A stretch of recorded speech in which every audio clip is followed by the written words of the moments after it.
अभिवादन स्वीकार कीजिए ब्रजेश मिश्रा का। आप देख रहे हैं द डिबेट। और बहनों भाइयों, हम बात करेंगे उत्तर प्रदेश की प्रतिदिन और प्रति घंटे बदलती हुई राजनीति की, क्योंकि उत्तर प्रदेश में महज कुछ महीने के बाद देश का सबसे बड़ा चुनाव होने जा रहा है और आज हम इसी विषय पर बात करेंगे।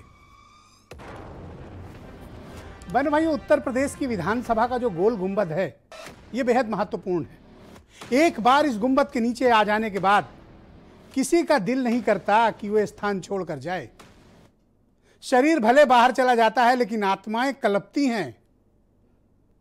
शरीर छोड़ देता है लेकिन आत्मा इसी गोल गुंबद के नीचे विराजती है। यही कारण है कि चुनाव के वक्त लहरों की सवारी करने का वक्त शुरू हो जाता है और तमाम राजनेता, तमाम राजनीतिक दलों के बीच आया राम और गया राम का दौर शुरू हो जाता है। यह दौर वही है। अन्य राज्यों में चुनाव 2-3 महीने पहले चढ़ता है, लेकिन उत्तर प्रदेश अजीब अलग सा प्रदेश है। यहां चुनाव चढ़ता है 1 साल पहले से ही और 6 महीने पहले तो वो सवाब पे आ जाता है। मैं जिक्र करना चाहूंगा बहुजन समाज पार्टी के विधायकों की टूट का, जो राज्यसभा के चुनाव के दौरान जिनमें बड़ी तादाद में टूट हुई थी और अब वो सार्वजनिक हो गई है। उत्तर प्रदेश में बहुजन समाज पार्टी इकलौती पार्टी है जो लगातार जिसके विधायक उसका साथ छोड़कर जा रहे हैं, उसके साथ रहना नहीं चाहते हैं और पार्टी की विचारधारा, नीतियों और कार्यक्रमों से बिल्कुल अलग है। समाजवादी पार्टी में बीएसपी के 9 विधायक जाने को आतुर बैठे हैं और समाजवादी पार्टी के मुखिया अखिलेश यादव से मुलाकात भी कर चुके हैं। लालजी वर्मा और राम अचल राजभर निलंबित चल रहे हैं पार्टी से। चर्चा है कि ये भी देर सबेर समाजवादी पार्टी का हिस्सा बनेंगे। आखिर क्या कारण है कि बीएसपी से जो टूट हो रही है वो अन्य दलों में न जाकर समाजवादी पार्टी में क्यों जा रही है? इसके क्या राजनीतिक मायने हैं? और समाजवादी पार्टी बीएसपी के इन विधायकों पर डोरे क्यों डाल रही है? क्या इनका कोई राजनीतिक इस्तेमाल है या समाजवादी पार्टी ये दिखाना चाहती है कि दलितों, शोषित, वंचित और पिछड़ों का एक बड़ा हिस्सा अब उसके साथ है? क्योंकि बीएसपी के वोट जिस प्रकार से बिखर रहे हैं और बीएसपी पिछले 3-4 सालों से जिस प्रकार के लगातार वोट शेयर घटते चले जा रहे हैं, उससे ये बात प्रमाणित होती है कि बीएसपी के प्रति राजनीतिक रुझान में नेताओं में कमी आई है। जनता क्या चाहती है वो तो विधानसभा के चुनाव में तय होंगे, लेकिन 2019 में जब इन दोनों दलों ने गठबंधन किया था उसका सबसे बड़ा लाभ बहुजन समाज पार्टी और मायावती को मिला था।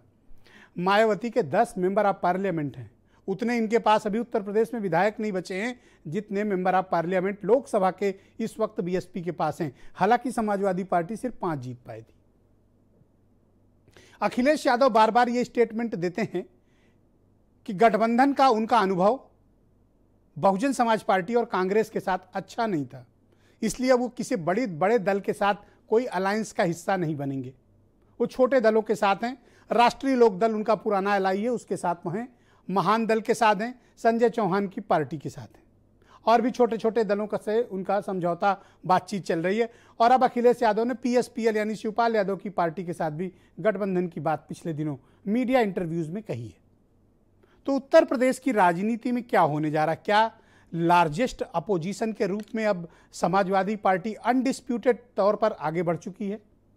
बीएसपी के विधायकों का समाजवादी पार्टी की तरफ रुख करना क्या इसका बड़ा संकेत है? क्या सेंटर स्टेज पर अब समाजवादी पार्टी बीजेपी के मुकाबिल है, बीजेपी का सामना करेगी? और क्या समाजवादी पार्टी की यही रणनीति है? हालांकि आज ये सूत्रों के हवाले से ये दावा किया गया कि अन्य दलों के भी तमाम बड़े विधायक और नेता अखिलेश यादव के संपर्क में हैं और वक्त रहते वो जाएंगे, लेकिन अभी इसका स्पष्ट नहीं किया गया कि वो कौन लोग हैं। लेकिन इतना जरूर है कि आने वाले समय में उत्तर प्रदेश की राजनीति बहुत दिलचस्प होगी। उसका कारण क्या है कि भारतीय जनता पार्टी जो रूलिंग पार्टी है वो अपने अंतर विरोधों में फंसी हुई है। बीजेपी के भीतर गद्दी को लेकर लड़ाई है, सल्तनत को लेकर बीजेपी में लड़ाई है। ये वही लड़ाई है जो कभी समाजवादी पार्टी में हुई थी। उत्तर प्रदेश में आने वाले वक्त में भारतीय जनता पार्टी का चेहरा कौन होगा, इसको लेकर तस्वीर साफ नहीं है। प्रदेश नेतृत्व या प्रदेश अध्यक्ष कहते हैं बीजेपी के कि मुख्यमंत्री योगी आदित्यनाथ की अगुवाई में चुनाव होगा, लेकिन फौरन से पेशतर यानी तत्काल से पहले लगातार 3 इंटरव्यूज में केशव मौर्य ये बात स्पष्ट कर चुके हैं कि फेस कौन होगा यह केंद्रीय नेतृत्व तय करेगा। और ऐसा एक बार नहीं कहा, स्लिप ऑफ टंग नहीं है, यह उनका कैलकुलेटेड मूव है। और पिछले दिनों जो भारतीय जनता पार्टी के भीतर उठा पटक, लखनऊ और दिल्ली के बीच का संग्राम, यूपी सरकार की रिपोर्ट कार्ड बनाने के लिए एक विशेष दूत का भेजा जाना, यह सब प्रमाणित करता है कि यूपी सरकार और भारतीय जनता पार्टी के भीतर ऑल इज नॉट वेल। तो इसका फायदा किसको मिलने वाला है? बीजेपी के भीतर इस अंतर विरोध, इस टूट, इस मतभेद का फायदा किसे मिलेगा? जाहिर सी बात है कि अपोजिशन में मिलेगा। और अपोजिशन में किसको मिलेगा? जो लार्जेस्ट चंक में खड़ा होगा। पंचायत चुनाव एक बड़े सिग्नल के तौर पर उभर कर सामने आए, जिसमें भारतीय जनता पार्टी को बहुत करारी शिकस्त का सामना करना पड़ा, जिसकी भरपाई बीजेपी अब जिला पंचायत अध्यक्ष और ब्लॉक प्रमुखों के चुनाव में करना चाहती है। लेकिन ग्राउंड के हालात बिल्कुल विपरीत हैं। पंचायत चुनाव में बीजेपी के खिलाफ वोट हुआ, और वो भी तब जब कोरोना अपने पीक की तरफ पहुंच रहा था। अगर उसके बाद होता तो शायद बीजेपी को ज्यादा बड़ी मुसीबत का सामना करना पड़ता। उत्तर प्रदेश सरकार के कामकाज, कोरोना के कुप्रबंधन, कानून व्यवस्था, महंगाई, बेरोजगारी और युवाओं को जॉब न मिलना, ये एक बड़ा मुद्दा है। किसान आंदोलन का कुचला जाना, किसानों के प्रति और बिजली के रेट बढ़ा देना और किसानों के प्रति इस सरकार का नकारात्मक रुख इस बात को प्रमाणित करता है कि बीजेपी के भीतर नीतियों को लेकर, मुद्दों को लेकर जबरदस्त मतभेद है। संगठन और सरकार की भी आपस में नहीं पटती है। अब तक केंद्रीय नेतृत्व भी बीजेपी का उत्तर प्रदेश के भीतर कोई समाधान नहीं खोज पाया है। हालांकि समाधान की 3 पुस्तकें दिल्ली दरबार को दी गई थी मुलाकात के दौरान। संकट का समाधान, प्रवासी संकट का समाधान, एक पुस्तक प्रदान की गई थी। लेकिन उत्तर प्रदेश बीजेपी और सरकार के संकट के समाधान केंद्रीय नेतृत्व अब तक नहीं निकाल पाया है। इसीलिए स्वतंत्र देव सिंह कुछ कहते हैं, केशव मौर्य कुछ और कहते हैं। केंद्रीय नेतृत्व शांत है, चुप है, वो ना तो इधर बोल रहा है ना उधर बोल रहा है। और जब केंद्रीय नेतृत्व ऐसे मुद्दों पर शांत होता है तो जाहिर सी बात है कि मसले दूसरे होते हैं। अब आ जाइए कांग्रेस पे। कांग्रेस अभी तक किसी के साथ अलायंस के तौर पर खड़ी नजर नहीं आ रही है। उत्तर प्रदेश की कमान प्रियंका गांधी के हाथ में है। 2022 का चुनाव प्रियंका गांधी के लिए एसिड टेस्ट के समान है। अगर 2022 में प्रियंका गांधी चूकती हैं तो यह उनकी छवि पर, उनके राजनीतिक कौशल पर भी बड़े सवाल खड़े करेगा। किसी के साथ अलायंस नहीं करेंगे, इसका ऐलान आज अजय लल्लू ने कर दिया। और उन्होंने भी काउंटर अटैक सपा पर किया, कहा हमारा भी अनुभव विधानसभा के चुनाव में अलायंस करके अच्छा नहीं था। यानी अब कांग्रेस, समाजवादी पार्टी एक नहीं आएंगे, समाजवादी पार्टी बीएसपी साथ नहीं आएगी। लेकिन मैं फिर कह रहा हूं बहनों भाइयों, उत्तर प्रदेश की राजनीति एक बड़ी प्रयोगशाला है। कई बार यहां चुनाव के पहले जो नहीं होता वो परिणाम आने के बाद हो जाता है। अभी की भाषा चुनाव के बाद की भाषा में बदलाव आएगा अगर कहीं भी ट्रायंगल बनता दिखेगा तो आप ये मान के चलें कि जो अपोजिशन है उसमें मतभेद भले हो, लेकिन परिणाम के बाद अगर जरूरत पड़ेगी तो इनको गले मिलने में भी परहेज नहीं है। चौथा प्लेयर है इसमें ओम प्रकाश राजभर का मोर्चा, जो 5-6 दलों के साथ मिलकर बना है। उसकी स्थिति स्पष्ट नहीं है, लेकिन इतना तय है कि वो बीजेपी के खिलाफ जाएगा। क्यों? क्योंकि राजभर बीजेपी से नाराज हैं और उसमें एएमआईएम के चीफ असदुद्दीन ओवैसी भी हैं। तो जाहिर सी बात है कि बीजेपी की तरफ नहीं आएंगे। इनके पास 2-3 विकल्प हैं, या सपा चले जाएं, या बीएसपी के साथ चले जाएं, और या फिर कांग्रेस से हाथ मिला लें। ओवैसी की वजह से कांग्रेस हाथ नहीं मिलाएगी। बसपा से संभावना अधिक है। समाजवादी पार्टी ओवैसी की वजह से राजभर से झिझक रही है। यह कुल लब्बो-लुआब है उत्तर प्रदेश के आज के वर्तमान के राजनीतिक परिवेश का।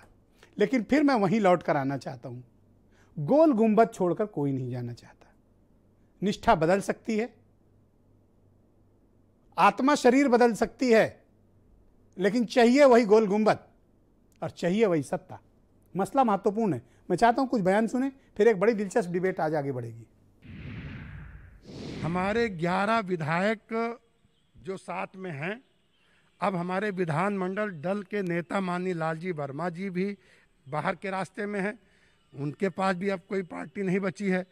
लेकिन आपके चैनल के माध्यम से नियमानुसार अकॉर्डिंग टू रूल जब तक 12 विधायक नहीं होते हैं, जब तक हम लोग कोई दल नहीं बना सकते हैं। हम लोग एक दल बनाने जा रहे हैं। उत्तर प्रदेश की जनता जानती है, अगर उत्तर प्रदेश को कोई विकास के रास्ते पे ले जा सकता है तो वो माननीय अखिलेश यादव जी हैं। वो अखिलेश यादव जी पे विश्वास करती है। वो जानती है कि अखिलेश यादव जी विकास की राजनीति करते हैं, वो जाति धर्म की राजनीति नहीं करते। इसलिए आज उत्तर प्रदेश में दूसरे दलों के नेता समाजवादी पार्टी में आना चाहते हैं, क्योंकि वो जानते हैं कि समाजवादी है जो उत्तर प्रदेश को विकास के रास्ते पे ले जा सकती है, उत्तर प्रदेश को आगे ले जा सकती है, उत्तर प्रदेश को उत्तम प्रदेश बना सकती है। एक केवल जाति पर केंद्रित सरकार योगी जी की दादागिरी चल रही, इसमें न ब्राह्मण समाज का सम्मान है, न पाल का समाज का सम्मान है, न न्याय है। और हमारे समाज में ये मैसेज है कि महान दल और समाजवादी पार्टी की मिलकर सरकार बन रही है और केशव देव मौर्य सत्ता में जा रहे हैं और हमें न्याय मिलेगा। बहुजन समाज पार्टी अपना जनता के